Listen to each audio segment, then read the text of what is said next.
Selamat malam saudara, kembali kami hadir menjumpai Anda dalam Dialog TVRI. Dan saudara, pada malam hari ini saya akan mengajak Anda untuk berbincang terkait dengan calon tunggal Kapolri yang sudah ditetapkan sebagai tersangka oleh Komisi Pemberantasan Korupsi.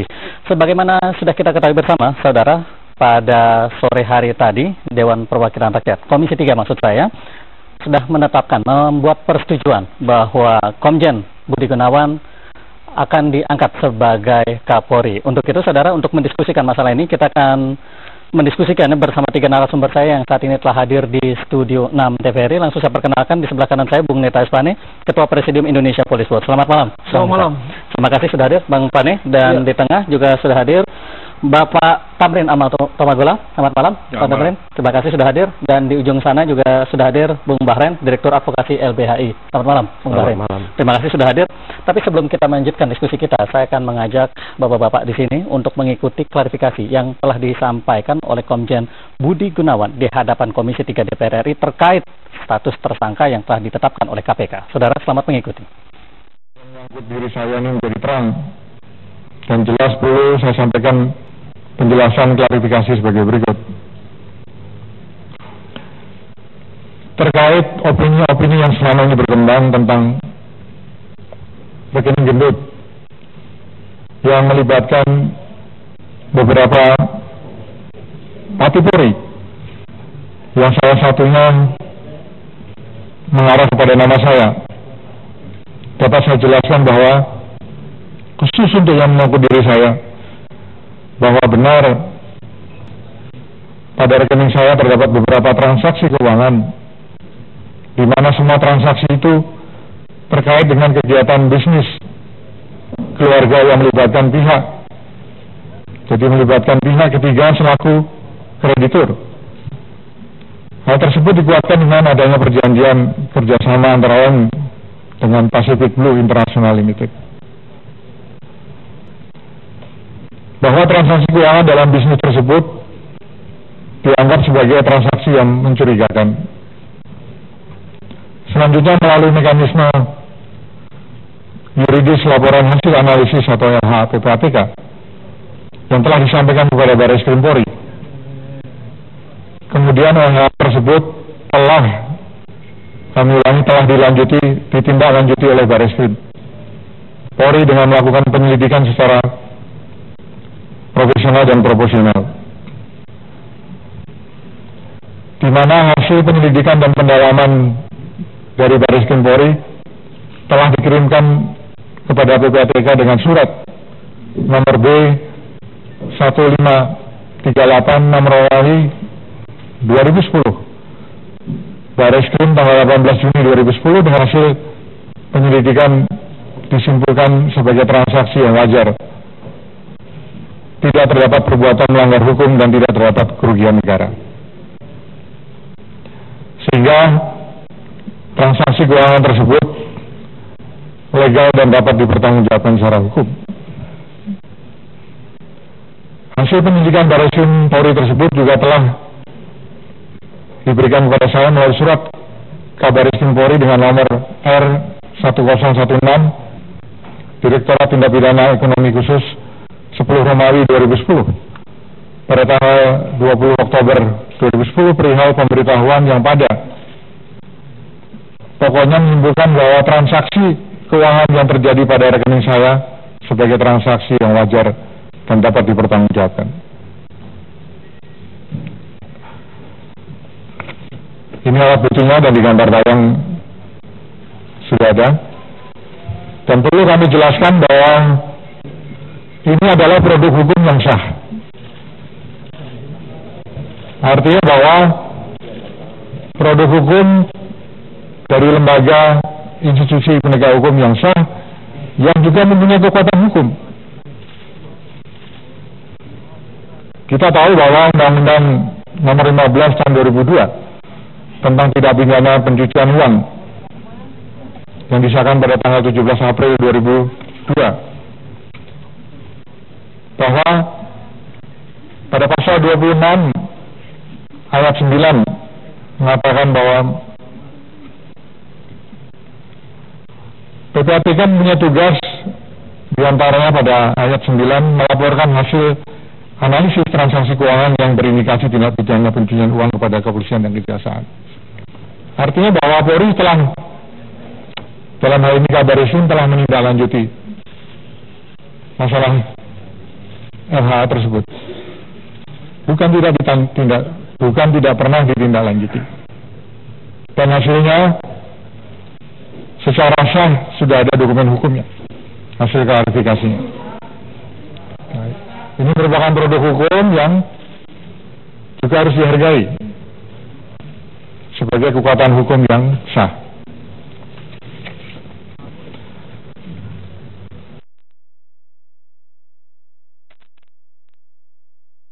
Ya, saudara, baru saja kita ikuti bersama klarifikasi yang telah disampaikan oleh Komjen Budi Gunawan di hadapan Komisi 3, di hadapan anggota Komisi 3 DPR RI, dan kita akan langsung masuk. Saya ingin pertama-tama ke Bang Fani terlebih dahulu nih. Bang Fani, saya sebelum kita bicara terkait dengan masalah yang terjadi, tapi apakah memang sudah waktunya bicara tentang penggantian Kapolri saat ini? Iya, mengingat Pak Sutarman ini kan sebetulnya masa sampai Oktober ya? Sampai Oktober. Iya.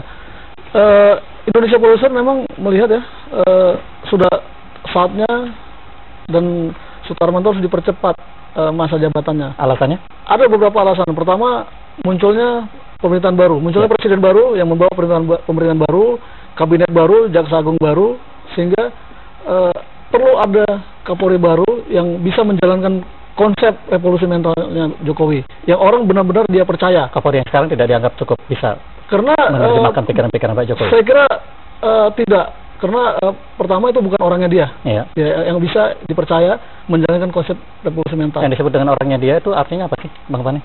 Orang yang memahami konsep revolusi mental itu, yang bisa dia percaya. Nah, itu yang pertama. Yang kedua, pada masa kepemimpinan Pak Sutarman tahun 2014 itu sangat banyak anggota polisi yang tewas terbunuh. Ada 17. Baik. Di tahun-tahun sebelumnya tidak sebanyak itu. Ada 17 yang terbunuh oleh penjahat, kemudian dikeroyok oleh masyarakat. Ya.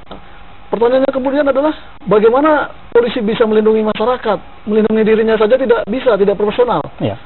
Tahun 2014 juga ada 9 kasus bentrokan Polri dan TNI yang menyebabkan begitu banyak korban, baik di TNI maupun di Polri, termasuk luka-luka.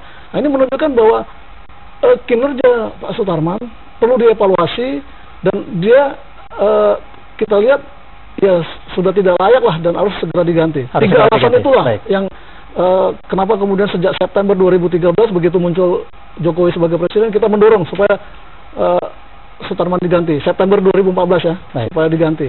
Iya, kalau kemudian tadi bahasa aja Bang Fani mengatakan bahwa ini adalah harus orangnya dia. Tapi kalau orangnya dia diinterpretasikan, ini kan ekspektasinya sebetulnya lembaga kepolisian bisa independen. Kalau orangnya dia nanti konotasinya ada intervensi yang terlalu jauh misalnya. Kekhawatiran semacam itu bagaimana mengatasinya? Jadi kebetulan kita melihat Jokowi membawa satu konsep baru, revolusi mental, sehingga orangnya dia itu orang yang bisa memahami konsep revolusi mental itu yang diterapkan di kepolisian. Karena bicara revolusi mental itu adalah bicara penegakan hukum, dan hulunya ada di kepolisian. Kalau polisi tidak dibenahi, revolusi mental itu hanya omong kosong. Nah, sebab itu orang yang memahami itu. Kalau kemudian nanti orangnya dia itu bisa katakanlah terkooptasi oleh presiden, oleh kepentingan presiden, saya kira masyarakat, pers, LSM bisa melakukan kontrol yang ketat, bisa mengkritik gitu ya, saya kira itu. Saya ingin bergeser nih ke Pak Tamrin. Pak Tamrin, terkejut tidak dengan hasil hari ini? Dengan hasil hari ini? Hasil hari ini terkait dengan persetujuan DPR. Saya nggak terkejut. Ya, nggak terkejut, sudah menduga. Itu sesuatu yang sudah bisa diantisipasi gitu. Ya, bagaimana persisnya? Kok tidak terkejut? Kan banyak pihak nih sebetulnya yang juga bereaksi sangat keras. Kalau saya bikin petanya deh, nah, biasanya kita mulai dengan peta kekuatan. Ini Jokowi di tengah-tengah nih. Jokowi di tengah-tengah. Di atas Jokowi itu ada Mega. Di kanan Jokowi ada JK. Di kiri Jokowi ada Surya Paloh. Ini yang disebut dengan KMP internal kan? Kala, Mega, Paloh. Ini jadi ini di atas Mega, ini Kala, di sini Paloh. Ya. Kemudian di belakang Jokowi itu para relawan, dan kemudian juga bisa juga bilang kelas menengah relawan gitu. Itu di belakang semua. Kelas menengah. Kelas menengah relawan, karena relawan itu pada umumnya kelas menengah di belakang. Nah, kemudian di depan itu ada depan yang langsung yang berhubungan dengan presiden adalah DPR legislatif. Kemudian lembaga yang lain itu ada KPK dalam masalah Budi Gunawan ini. Nah, kemudian baru di belakang itu baru ada publik yang umum gitu. Nah, saya kira dari letak itu kita bisa duga tekanan dari mana yang paling kuat untuk menggolkan Budi Gunawan gitu. Nah, saya kira karena dia mantan ajudan, Bu Mega tahu persis apa track record dia, dan kemudian dia juga menurut Bung Pane ini katanya di kepolisian itu patung polisi juga berdebu. Jadi berarti yang lain itu bernajis gitu, hampir semuanya gitu. Kalau patung berdebu, yang lain bernajis gitu. Jadi sebenarnya kita mencoba memilih orang yang paling kurang najisnya dari sekian yang bernajis. Dan itu ada nama Pak Budi Gunawan? Belum, itu saya belum yakin gitu. Saya belum yakin. Barangkali ada juga yang lain. Ada nama-nama lain yang sebenarnya punya potensi. Nama-nama lain gitu. Nah, jadi itu apa posisinya. Jadi Jokowi ini sebenarnya dikepung dari atas, dikepung dari kiri kanan. Nah, kemudian dia sebenarnya dia memakai satu teknik main badminton. Dia kasih umpan lambung tinggi, kemudian di smash sama KPK. Nah, saya kira sudah sudah diantisipasi oleh Jokowi dengan umpan itu. Mengapa? Karena sebenarnya Jokowi kan sudah punya daftar siapa saja orang yang pernah dia kasih ke KPK yang calon menteri itu. Kemudian ada nama juga BG di situ kan. Dan kemudian saya dengar katanya itu dikasih merah. Nah, kalau termasuk yang di list merah yang dikasih stabilo merah. Kalau di stabilo merah itu menurut Abraham Samad itu hanya tinggal selangkah menjadi itu. Nah, kalau Jokowi tahu itu bahwa dia merah dan tinggal selangkah dan itu, kenapa kok dia masih usulkan? Nah, itu hanya bisa dijelaskan siapa yang di atas, siapa yang di kanan, dan siapa yang di kiri. Pak Tamrin ingin mengatakan bahwa keputusan Pak Jokowi bukan keputusan yang mandiri, independen, tapi berdasarkan perhitungan dan kalkulasi dan tekanan dari studi. Iya, dia seorang yang saya kira tidak saja mempunyai intuisi ekonomi, tapi dia juga mempunyai intuisi politik yang tajam. Dan dia realistik. Dia pendatang baru di Jakarta di tingkat nasional ini. Dan ada maestro politik yang besar itu, yang saya bilang satu di atas, satu di kanan, dan satu di kiri. Nah, sehingga dia memang harus secara realistis mempertimbangkan itu. Tapi saya kira dia mempunyai perhitungan yang cukup matang ke depan. Akhir dari semua ini apa? Ya, tapi kalau kita bicara soal kalkulasi popularitas ini kan sebetulnya permainan yang berisiko. Memang. Ya, artinya kemudian pada faktanya misalnya, bola kan dibalikan lagi ke Pak Jokowi. Enggak. DPR Komisi 3 sudah memberikan persetujuan. Itu yang saya pikir barangkali banyak orang tidak mengantisipasi. Dia ditekan dari atas untuk mencalonkan ini, dari kiri kanan juga ditekan. Dia penuhi itu, dia puaskan 3 orang itu. Diakomodasi. Dia akomodasi. Keinginan dari 3 orang itu dia puaskan. Tapi kan dia kasih bola lambung, di smash sama KPK smash. Kemudian dia sudah ditetapkan sebagai tersangka. Nah, kalau sudah ditetapkan sebagai tersangka dan hari ini sudah disetujui oleh Komisi 3 untuk dibawa ke paripurna untuk disahkan, maka ujungnya sudah jelas. Jokowi harus melantik Budi Gunawan sebagai Kapolri yang baru. Tapi pada saat yang sama dia tersangka. Nah, KPK yang sudah menetapkan dia sebagai tersangka tidak akan mundur. Dia akan maju terus, bawa ke tipikor, sidang, kemudian dia dipidana, dia terpidana. Nah, pada saat dia terpidana, Jokowi bisa mengganti. Nah, dengan itu dia memakai satu batu mendapatkan dua hasil sekaligus. Memuaskan 3 orang yang menekan ini, tapi dia juga memasukkan ke dalam penjara orang yang diduga publik memang punya rekening gendut gitu. Artinya pelantikan akan dilakukan dengan status sebagai tersangka. Itu dugaan Pak Tamrin. Saya kira akan dilakukan. Arahnya akan ke sana? Karena tidak bisa tidak. Padahal sebelum hari tadi itu sebenarnya Jokowi mempunyai beberapa kesempatan kan. Kesempatan pertama sebenarnya kita harapkan BG itu meniru langkah dari Andi Malarangeng. Andi Malarangeng menteri. Tapi begitu dia jadikan tersangka, dia langsung mundur. Nah, dia baru calon gitu. Dia baru calon Kapolri. Kalau dia punya sikap negarawan, begitu dicalonkan dan kemudian dijadikan tersangka, kalau negarawan bilang, "Pak, saya minta diri mundur. Ini tidak bagus untuk maju." Nah, itu pertama. Tapi kan tidak dilakukan. Nah, kemudian sebenarnya bisa juga dia mundurkan diri bilang sama Jokowi kan, Kemudian Jokowi sebenarnya punya kesempatan sampai tadi pagi kirim surat ke DPR, tidak dilakukan kan? Ini berarti tekanan dari atas, dari kanan dan kiri kan kuat sekali ini. Tinggi sekali. Dan kasihan tuh badannya krempeng begitu, udah nggak bisa apa-apa. Saya ingin ke Bung Barin. Bung Barin, saya tidak tahu bagaimana dinamikanya Bung Barin melihat persoalan ini. Tapi yang saya dengar misalnya teman-teman koalisi NGO besok akan ke KPK. Iya. Apa yang akan dilakukan?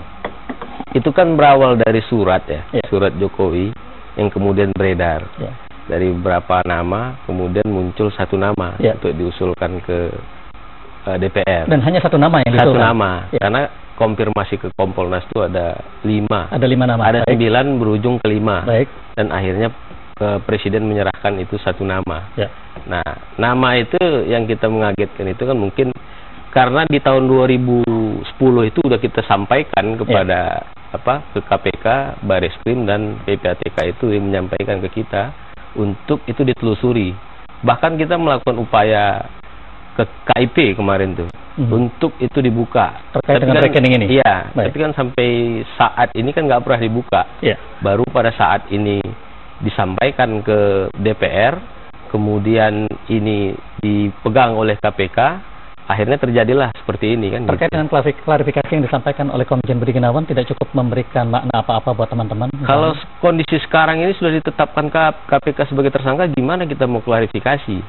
Karena ironisnya kan KPK ini tidak bisa meng-SP3. Itu yang jadi persoalan. Tapi kalau dari yang lalu itu dia sampaikan bahwa Bareskrim menindaklanjuti apa yang temuan dari PPATK pada saat yang lalu, mungkin lain cerita kan gitu. Karena kalau KPK menyatakan tersangka, ini kan dilema bagi KPK, tidak akan mungkin ada yang namanya SP3. Sehingga kalau dia SP3 ini kan jadi bahaya juga bagi KPK, tidak ada dasar hukumnya. Bisa backfire yang jelas. Sementara KPK sampai sekarang ini juga dianggap dianggap bisa mampu untuk pemberantasan korupsi. Jangan berpolitik kalau kita ingatkan. Artinya kalau memang kondisi ini adalah langkah awal untuk pembenahan penegakan hukum, karena amanat dahulu KPK itu adalah konsentrasi untuk penegakan hukum kan. Baik, jadi tuntutannya apa yang kira-kira besok akan disampaikan kepada KPK? Kita berharap KPK harus juga buka semuanya, tidak hanya Budi Gunawan. Jadi nanti kalau pada saat respek dari Presiden menarik Budi Gunawan, kemudian disodorkan lagi satu nama, itu juga tersangka, kan jadi blunder lagi nih. Sebelum paling tidak KPK sudah harus berani mengatakan siapa jenderal-jenderal yang dulu dianggap memiliki rekening gendut itu bermasalah atau tidak. Baik, ketika kemudian mau membentuk kabinet kerja, ketika itu Pak Jokowi meminta bantuan PPATK dan KPK. Calon Kapolri kok sepertinya KPK dan PPATK. Itu yang kita pertanyakan, artinya berada di dua kaki juga ini Pak Jokowi dalam tanda kutip memang. Apa sih yang dimaksud dengan dua kaki? Di satu sisi dia nawacitanya bagaimana segala sesuatu dalam memilih pejabat pemerintahan atau setingkat menteri itu melibatkan PPATK sama KPK untuk menjawab tantangan penindakan korupsi ya. Tapi di sisi lain dia praktekkan ada jaksa agung yang tidak melalui screening KPK dan PPATK. Ini kembali lagi dia lakukan, dan informasinya dia tahu bahwasanya Komjen Budi Gunawan itu di garis merah. Nah ini kan berbahaya, berarti kan di satu sisi Jokowi ini kita anggap lugu atau seperti apa, kita nggak tahu juga nih. Kan? Kanannya terlalu berat. Dari atas, dari kiri kan, terjepit betul. Artinya memang dia coba lambungkan tadi, kalau Pak Tamrin bilang tadi dia nggak mau mukul itu, yang penting harus ada yang mukul ini cara Solo. Alat-alat pukul diberikan kepada yang lain. Ini cara Solo nih, cara dia nih. Nah, jadi coba ya, kalau bayangkan kalau seorang Kapolri yang sedang dalam masa jabatan dipidanakan dan dihukum, itu kan dia tunjukkan bahwa di Indonesia ini siapapun tidak kebal hukum.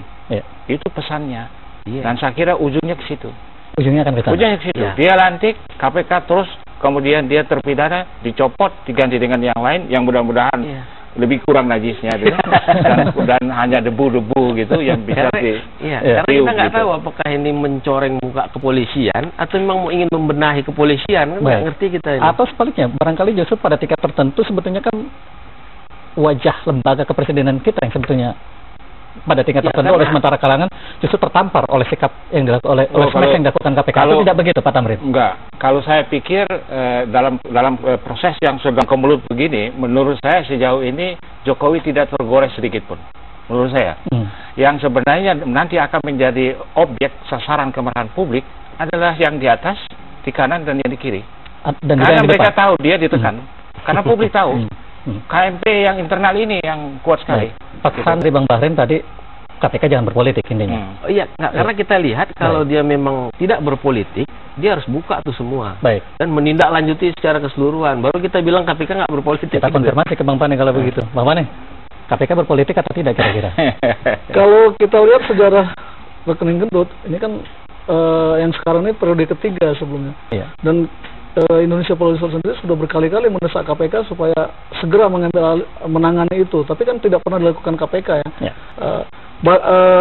Termasuk yang Budi Gunawan ini, PPATK malah menyurati Polri dan meminta Polri melakukan penyidikan. Kemudian Polri melakukan penyidikan tahun 2010 itu. Dan dianggap clear sebetulnya pada waktu itu. Kan ada 57 perwira sebenarnya. 2 diantaranya itu Budi Gunawan dan Haiti. Tapi Haiti kan tidak dipermasalahkan sekarang jadi Wakapolri. Nah, kenapa? Karena Barreskrim sudah mengirim surat ke Ketua PPATK bahwa rekening ini wajar. Dan waktu itu tidak ada komplain dari PPATK. Dan ingat bahwa PPATK meminta ke Barreskrim untuk melakukan penyidikan dan penyelidikan. Dan sudah konteksnya bukan? Bukan. Artinya surat dikembalikan ke PPATK tidak memberikan implikasi hukum apa-apa, bukan Bang Pane? Iya, gini, PPATK menyurati Polri, meminta Polri melakukan penyelidikan dan klarifikasi. Itu sudah dilakukan Polri dan diserahkan jawabannya ke PPATK. Itu. Bagusnya waktu itu jangan Polri sendiri yang melakukan, mestinya tim investigasi independen. Itu. Ini kesalahan PPATK. Ini kan jeruk makan jeruk. Jadi orang aduh ini. Tapi kan data ini juga nyampe ke KPK juga, Bang Pane. Waktu itu tidak ada ke KPK. Yang ada hanya ke lembaga PPATK dan polisian dan sudah dijawab ke PPATK. Kalau waktu itu 2010 PPATK tidak puas, dia minta KPK selidiki, tapi itu tidak dilakukan. Artinya sudah clear kalau menurut kita. Nah, kembali ke masalah KPK menjadikan Budi Gunawan sebagai tersangka. Kalau kita melihat terjadi kesalahan prosedur di sana. Apa persisnya? Karena tidak ada proses pemeriksaan saksi-saksi. Kemudian Budi Gunawan dijadikan tersangka. Coba kita bandingkan dengan Joko Susilo. Joko Susilo itu ada pemeriksaan saksi-saksi dan Joko Susilo sendiri pun dijadikan saksi dulu sebelum dijadikan tersangka. Ada pengembangan kasus di sana. Sehingga masyarakat melihat ada proses hukum di sana yang benar. Nah, kemudian yang kedua, kesalahan prosedural yang dilakukan KPK adalah KPK mengatakan Budi Gunawan kena gratifikasi. Tapi tersangkanya cuma satu. Dalam kasus gratifikasi, tersangkanya harus 2. Yang memberi dan yang menerima. Tidak ada satu. Gitu. Kalau saya sih sejauh ini ya, lembaga yang masih saya yakini bernurani dan kemudian mempunyai sepak terjang yang kurang lebih masih di jalan yang lurus gitu ya, masih siratal mustaqim gitu. Itu adalah KPK dan MK sejauh ini ya, terlepas dari akil Mohtar itu. Tapi KPK tadinya saya mengharapkan Jokowi juga gitu, menjadi harapan gitu. Karena kalau Jokowi ini gagal, ini harapan rakyat gagal. Masih bisa berharap kita dengan Jokowi atau bagaimana? Saya pikir kita masih bisa berharap Jokowi. Ini Jokowi menjadi begitu kan karena tekanan dari atas, dari kiri dan kanan itu. Baik. Tapi kalau kemudian kita melihat bagaimana kemudian KPK menetapkan status tersangka Pak Budi Gunawan 1 hari sebelum fit and proper test, apa yang kemudian terbaca dari sana? Kan KPK udah stabilo merah pada saat daftar menteri itu, dan itu keterangan dari Abraham Samad adalah tinggal 1 langkah. Tinggal 1 langkah itu yang dilakukan tanggal. Saya beda pendapat dalam kasus ini, Pak. Bagaimana persisnya? Dari penelusuran kita itu tidak ada nama Budi Gunawan masuk dalam daftar kabinet. Calon kabinet Jokowi yang dibawa Rini Suwandi waktu itu. Tapi Pak Abraham Samad mengatakan demikian. Stabilo merah dia itu bilang. Dia harus tunjukkan buktinya dong. Jangan hanya sekedar ngomong. Pak Samad ini kok belakangan terlalu banyak ngomong tanpa bukti. Gitu ya. Kenapa? Karena di Undang-Undang Kepolisian, Undang-Undang Nomor 2 Tahun 2002 itu dikatakan seorang perwira Polri kalau dia mau memasuki jabatan politik, menteri, dia harus mundur dari Polri. Tradisinya Polri, anggota Polri, mereka masuk Polri itu pengen jadi jenderal, establish di situ, dan mereka tidak akan mau mundur sampai kemudian pensiun. Jadi secara logika itu tidak mungkin ada nama di situ. Dan itu sudah kita cek, tidak ada namanya. Mungkin karena yang dimasukkan itu baru kandidat, baru calon. Nanti kalau begitu tidak ada stabilo merah, kemudian Jokowi yang ngambil dia, baru dia harus mundur. Tapi pada saat itu kan baru calon. Baru kandidat. Ya. Baru kandidat, baru list gitu. Iya, mereka tidak akan berminat menjadi menteri karena mereka berharap menjadi Kapolri. Rata-rata jenderal polisi itu, mereka selalu berharap jadi Kapolri gitu. Apalagi Budi Gunawan harapannya besar. Tidak tergoda lah untuk tidak tergoda untuk itu. Apalagi menteri cuma 19 juta ya. Benar itu. Data yang kita dapat itu ada satu nama Jenderal Purnawirawan di situ. Itu bintang 4. Cuma itu gitu. Ya. Jadi Budi Gunawan, Safrudin itu tidak ada. Oh, kalau gitu Abraham Samad harus menjelaskan. Ya, dia harus buka datanya. Daftar itu harus dibuka. Tapi daftar itu kan kesepakatannya sebetulnya bersifat rahasia. Saya nggak tahu bagaimana argumentasinya bahwa itu kemudian dibuka akhirnya ya. Jadi gini, berkaitan dengan penetapan Budi Gunawan sebagai tersangka yang kita lihat tidak sesuai prosedural, harus dibentuk tim independen karena KPK ini kan tidak ada yang mengawasi nih. Bahaya nih. Dia bisa kebablasan seolah-olah dia paling benar sedunia. Dia seolah sebagai dewa. Jadi harus ada tim yang mengawasi kinerja KPK. Mereka lah yang akan menyelidiki benar tidak proses yang dilakukan KPK terhadap Budi Gunawan. Termasuk dua barang bukti. Dua barang bukti itu ada tidak? Dua alat bukti. Dua alat bukti. Ada atau tidak? Itu kan kita bisa kita ambil hikmahnya ya. Kalau kita ambil hikmahnya supaya bernegara dengan cara yang clean governance gitu. Cara yang benar itu memang saya kira setiap pejabat negara pada posisi tinggi itu harus melalui KPK, PPATK, dan Komnas HAM. Setiap pejabat, siapa saja gitu. Jadi itu kan sebenarnya Jokowi sudah mulai dengan tradisi baru. Melakukan konfirmasi seperti itu? Iya harus konfirmasi gitu. Bukan untuk dia menentukan, bukan. Dia cuma kasih konfirmasi. Orang ini bersih nggak gitu. Itu tradisi bagus. Dan Jokowi sudah mulai dan itu bagusnya diteruskan. Nah dalam hal Kapolri, SBY kan udah mulai. Kenapa nggak diteruskan? Baik, saya ingin nasihat KPK gitu. Bang Bahrin. Tapi kalau kemudian tadi Pak Tamrin, Bang Pani mengatakan bahwa ya, patung polisi pun berdebu sebetulnya. Kalau begitu logikanya pertanyaannya barangkali siapa yang bisa menjadi Kapolri dengan begitu, Bang Bahrin? Kalau siapa yang bisa menjadi, siapapun bisa. Siapapun bisa. Lalu panjang kriteria terpenuhi ya. Siapa yang memenuhi kriteria? Kalau makanya saya katakan tadi kita minta KPK untuk buka tuh rekening gendut tuh siapa-siapa aja jenderal-jenderal yang tersangkut. Nah kalau semua jenderal tersangkut berarti harus ada jenderal yang lain. Ya bukan. Kalau semua jenderal memang hanya beda-beda tipis gitu ya. Satu bintang atau dua bintang beda-beda tipis sesuai dengan bintangnya gitu ya. Najisnya itu. Nah itu kalau begitu Kapolri yang akan datang itu bagusnya seseorang dari kejaksaan atau dari hakim atau dari sipil. Undang-undangnya kita rubah. Undang-undang dirubah dulu atau dari sipil yang mengerti. Tapi saya kira bukan itu. Jadi yang paling penting bukan mencari polisi bersih karena polisi bersih itu tidak ada ya. Patung polisi pun berdebu. Oh tidak ada ya? Tidak ada. Tidak ada tuh konfirmasinya bagaimana? Ya bisa ditanya.